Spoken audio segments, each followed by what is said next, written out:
In this video, we're covering a whole lot of information to bring your streams to the next level.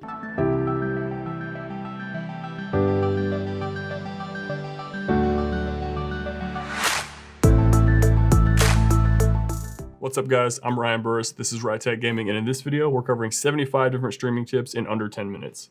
We are going to be flying through these tips really fast, so if you guys want to hear any of these covered in more detail, let me know in the comment section down below, and we will make standalone videos for the more popular ones.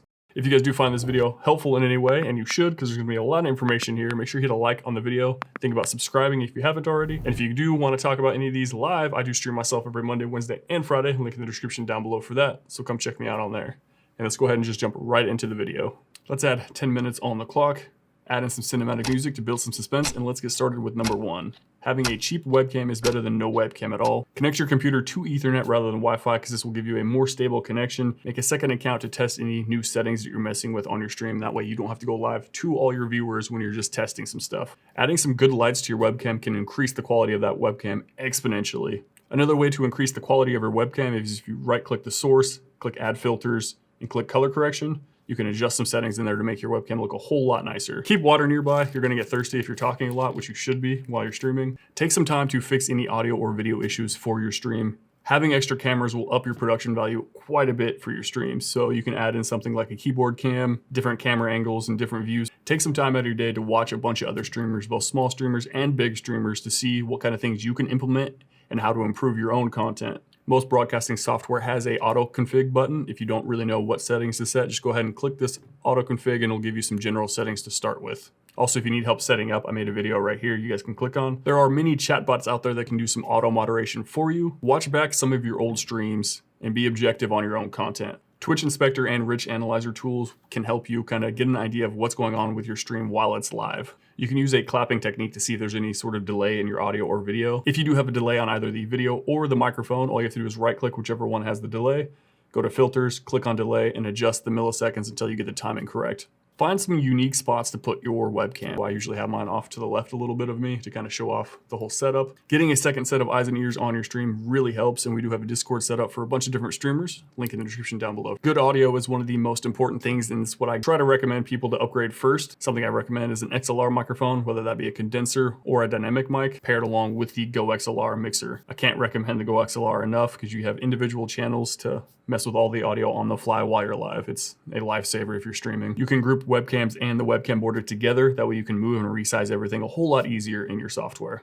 Try not to get too wrapped up in your stats when you first start. You're going to be streaming to little to nobody when you first get started for a little while. Spend some time and find decent moderators for your chat. Don't just add all your friends to be moderators. A microphone's going to sound a whole lot better the closer it is to your mouth. Try to make small goals that you know that you can achieve for yourself to see some progress. Something like making friends with a streamer that streams the exact same game as you. In terms of encoders, it's really going to depend on your system. X264 is going to be more processor heavy, and NVENC is going to be more graphics card heavy. So whichever one is more powerful in your system, that's probably the one you're going to want to use. So depending on your setup, I'd probably test both of these and see kind of which one is working best if you don't know your components very well. If your microphone is peaking and getting all crackly at the top end when you're screaming or anything like that, add a limiter so that way you don't peak super high. You can do this by right-clicking, go into filters, and add a limiter. Transitions really spruce up your stream. So either make one yourself or try to get one made for you, because these things definitely add a whole nother level to production value. Do not mod every one of your friends in your chat, and do not have a bunch of moderators, especially when you're small, because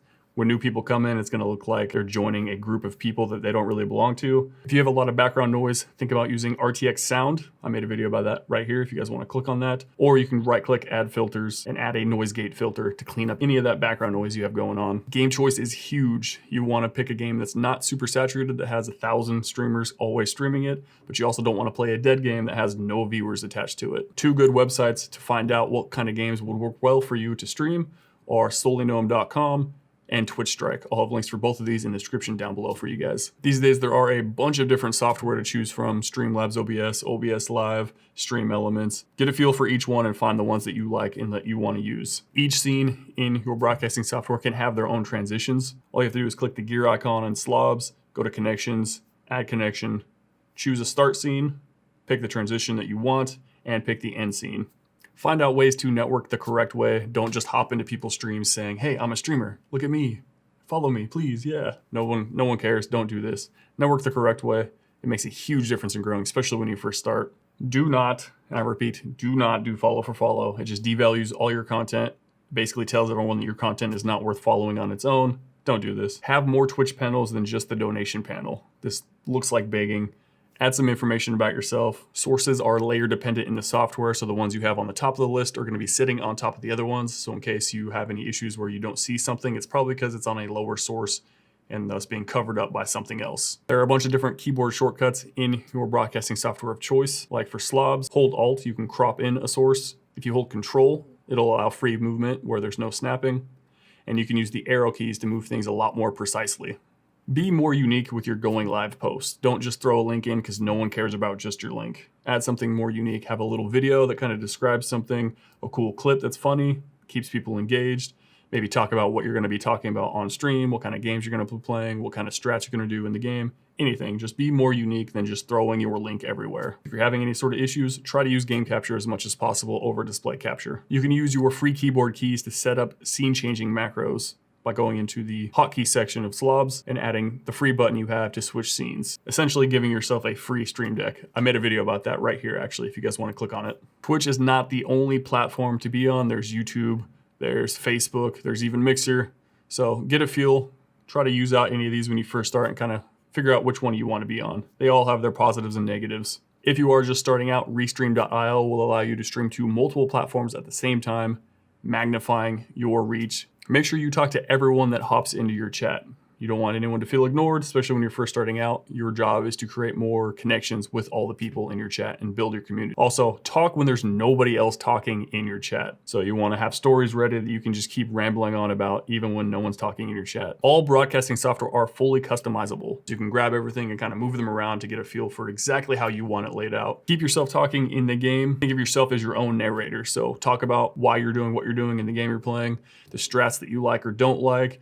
Talk to your in-game friends, have stories on the ready to go that you can keep rambling on about, cool things that happened, stuff that you're into, just anything to keep yourself talking. Before going offline, make sure you raid other channels. This is another way to pull out your reach to other people and connect with other streamers and content creators. Studio mode will allow you to edit a scene live without it being your main active scene.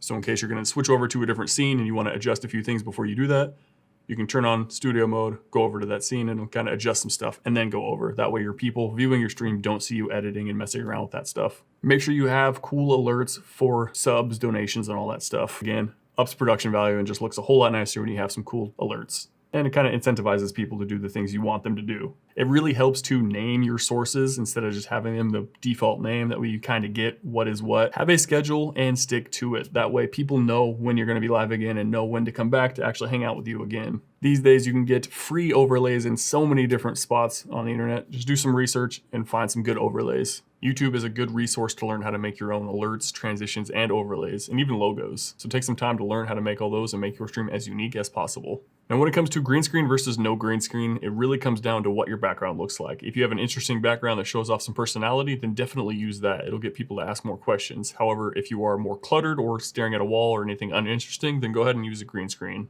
Secondly, if you do use a green screen, make sure you get creative with it. Don't just key out your background and call it a day. There's a lot of interesting things you can do with a green screen, so get creative. You can record all your live streams directly to your computer in case you wanted to go back and edit something, make some highlights or anything like that. Doing collaborations, especially when you first start a stream, are huge to your growth. And if you guys do want a spot where you can find more collaborations, we do have a Discord, link in the description down below if you guys want to hop in there. One of the easiest ways to network the correct way is just making friends with other content creators. They're going through all the same stuff you're going through, and it just helps to bounce ideas back and forth off of them. Make sure you are paying attention to your chat. If you don't have a second monitor, then go ahead and pull up your chat on your cell phone. If you are using text-to-speech on your donations, make your donations a little bit higher to activate this so you avoid all the spamming and any of the trolls. Having good branding goes a long way, whether that's just certain accent colors, good logos, or just a name that you use across all your socials. If you're dropping frames, check your bitrate. It's either set too low or too high depending on your internet speeds. If you do use Discord and you play with others in your Discord at the same time, make sure that your output volume is higher than everybody else's. services. Also, make sure that you have a mute keybind set and ready for when you'd want to talk to only your stream chat. Using stream tags definitely helps for discoverability. It's not much, but even a little bit helps. Stream events get people super hyped, whether that be a 24-hour stream, community game nights, or like some reaction videos. Make content on other more discoverable platforms like YouTube, TikTok, Instagram. If you're gonna make clips and highlight videos, make sure you're doing something unique to set you apart from the hundreds of millions of other people that are doing highlight videos. Giveaways do not work for growth. The people that come in there for your giveaway are only gonna be there for the giveaway, and they're not gonna stay around for much longer than that. Turn off sub-only and follow-only chat modes. Be careful of most stream teams and communities, because most of them are pyramid schemes only designed to get the top people, all the viewers. Have a good mindset. Don't expect anything out of this, and then